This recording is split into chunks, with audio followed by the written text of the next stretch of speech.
the Chiefs were, I don't want to say that they were exposed, but I've done several videos on the Chiefs. I did one, in the midst of their struggle. I believe when they were blown out on that Sunday night game by the Bills. And I seen it there, man. The Chiefs were so up and down, um, and they were so Mahomes reliant, and I think that is essentially their issue. They're too reliant on Patrick Mahomes. They're too reliant on the second reaction plays that he makes, because when those are not there, this offense does not look the same.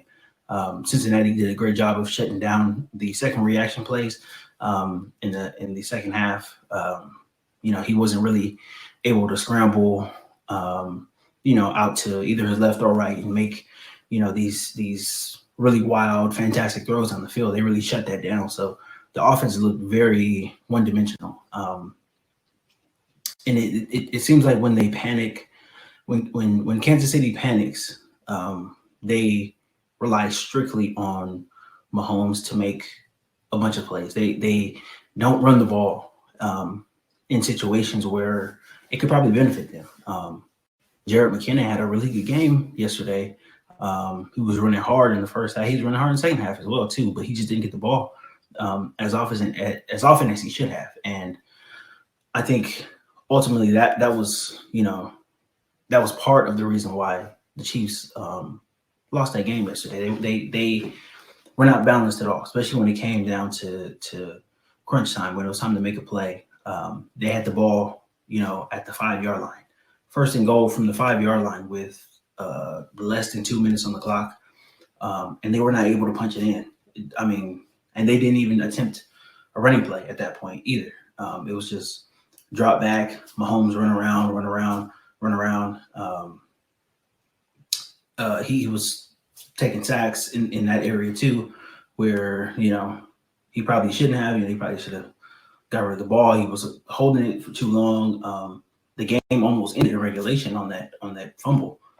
When Sam Hubbard came, he came up the middle, and he put a lot of pressure on Mahomes, and he knocked the ball away. And luckily, I think Joe Tooney was there to fall on it, but that almost could have ended right there. Their season almost ended on a fumble, and it's that carelessness that Mahomes has in his game a little bit. Um, you know, and I said it previously. I said it in week 5 or 6, whatever it was. You can't be sloppy like that. You cannot be sloppy like that and expect to go out there and win Super Bowls just based off of talent. You have to be able to respect the game. You have to be able to play it the right way. And he is not. He's not a guy that seems to care much about that. Especially when it's time to make a play. It's time to you know kind of salt the game away. He's out there running around. He's reckless with the ball. He's switching the ball back and forth from his right hand to his left hand, and somebody knocks it free, and it's just like you have to be able to shore everything up. It's not time for showboating. It's not time to be fancy. It's not time for any of that stuff. It's time to win the game, and it's time to go out there and play um, safe football, very safe football. Be yourself, but also be safe about the choices that you make with the ball in your hands as well. So um, his his recklessness, pretty much lost him the game, and then that the interception in overtime, it was the interception, the second interception. The first interception was dropped by Eli Apple, and he almost had it, and he almost took the game up. But I think the Chiefs were a little bit too relaxed in that staff. Um, you can tell just watching them play. If you watch any amount of football, for any amount of time, you can tell that they have that. They kind of have that cockiness to them, and there's a lot of positives to playing like that and to carrying yourself that way. But when you're in a tight game, you have to tighten up. You kind of have to right the ship a little. You got to back to what go back to fundamentals.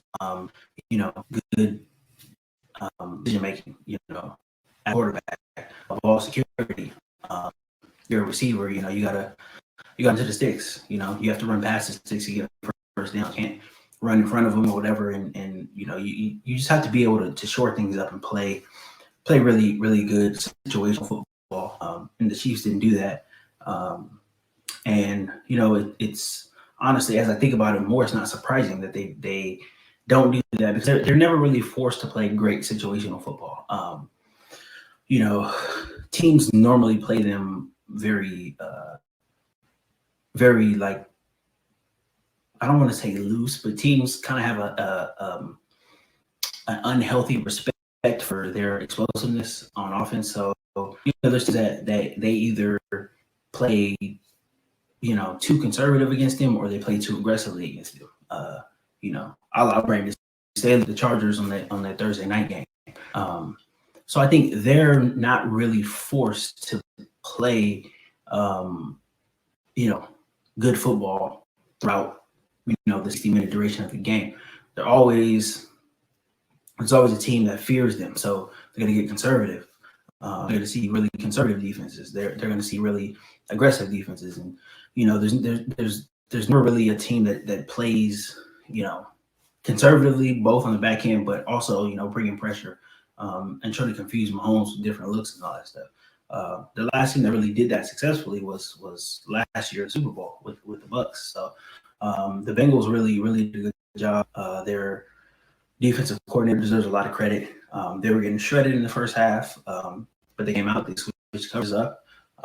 They brought a little more physicality from the back end. I seen a lot of the corners were coming up and kind of playing a little bump and run, kind of getting hands on the receivers, trying to reroute them and trying to be physical. And it worked. The Chiefs' offense is primarily, just the Andy Reid offense is primarily it's a timing based offense. There's the receivers, tight ends are working on the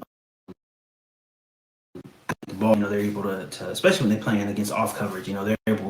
He's able to complete passes and get these guys all right. Right when it needs to be thrown, but the Bengals kind of threw that off a little bit yesterday, and he was a little bit flustered. And I think the pressure got to him too.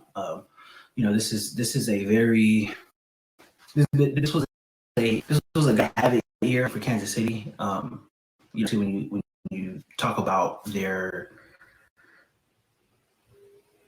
cap situation, with their draft situation as well too. They've done a solid job in the draft. They haven't really drafted like any superstars to speak of, especially defensively. But I mean, they've drafted starters and guys who are pretty serviceable. But they're not a team that's going to draft a whole bunch of guys who are just going to come in and just be ready to play right off the bat. Go to a bunch of Pro Bowls and stuff like that. They really don't do that very well. So this being the guy to have a year for Kansas City was, I thought this game was very crucial because I thought if they got to a Super Bowl this season, they were going to win it.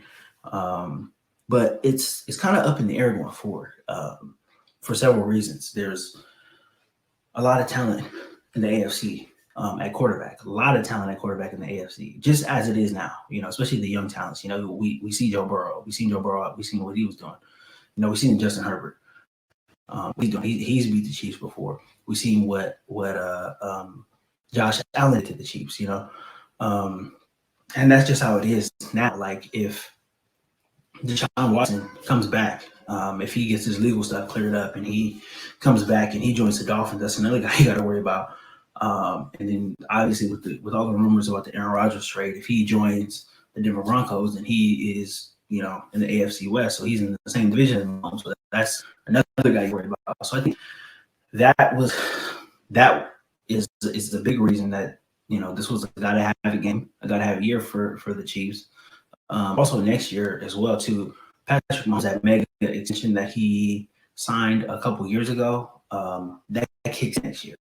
So the Chiefs are going to have some decisions to make for some of the defensive players. I believe his Mahomes cap hit was around almost 8 million or something like that this year. His cap hit next year goes to like 35 or 36 million. So that's a huge jump. There's going to be some guys. There's some guys on that team who are not going to be able to continue on as Chiefs, unless they take a huge major pay cut, and I don't see that happening. You look at a Chris Jones, you look at a Tyrann Mathieu.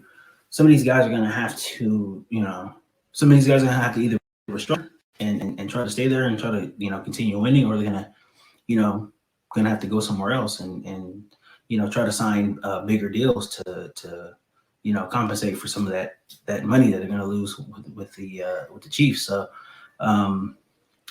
this was a really big season, and I think I don't see a lot of people talking about that. I think people are just looking at the fact that Patrick Mahomes is 26 years old, and yes, he's 26 years old, and you can say whatever you want. Yeah, he's young and he's already got a Super Bowl. He's been 26, whatever. A lot of people don't realize that in 2010, Aaron Rodgers won the Super Bowl that year, and he was 26 years old. So I don't think that a lot of people really understand what it takes to continually get to Super Bowls and continually win them. That's why it makes what Tom Brady has done like just out of this world, extraordinary, and something that definitely won't be repeated again. I don't, at least in my lifetime, I don't think I'll be able to see that again. But people need to understand that it's just not a given that you're going to get to the Super Bowl. This is a hard salary cap league. There's not a lot of wiggle room as far as roster and how much guys are getting paid and all that stuff. You can kind of finagle stuff and move money around as much as you can to create little cap space here and there, but it's not a big it's not gonna have a big impact like it does in the NBA. So once you hit that hard cap, you hit that hard cap. So we'll see what happens going forward. But I thought that this was a really big year for Kansas City. And I thought that they should have capitalized on it, and they should have capitalized on how weak this playoff field was for the AFC. If I felt like if they got past Buffalo, then it was going to be easy sledding to the Super Bowl. But obviously the Bengals did not let that happen. So like I said, you gotta credit them, but they made it happen. So I'm excited to see them in the Super Bowl. I'm excited to see what they do. But yeah, man, if you're a Kansas City Chiefs fan, you gotta be disappointed because this is not. It's only gonna get harder from here on out, and it's only gonna get. The moments are only going to get more pressurized for Mahomes as well too. He's going to be making all this money, and he's going to be losing guys every single season. There's going to be a guy that's got to go every single season because of the structure of the salary cap and how much money he's getting paid and how much of the big percentage of salary cap that just his contract was eating up. So we'll see what happens. It's going to be very interesting. I can't wait to see what happens with that, with the Chiefs going down the road. And hopefully it's not good. That'd be great for my Chargers. So